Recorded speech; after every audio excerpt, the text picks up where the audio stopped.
Di tengah salju yang tak biasa, Nando menemukan tamu kecil yang butuh pertolongan. Sayapnya robek. Ia tak bisa terbang. Tak ada pilihan lain, Nando harus membawanya pulang ke pegunungan salju. Setiap langkah bisa memecahkan es. Satu kesalahan bisa fatal.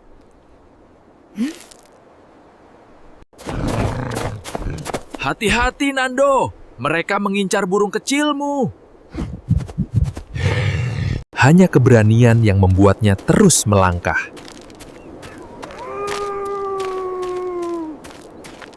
Tempat yang bisa menyelamatkan sayap kecil itu akhirnya terlihat.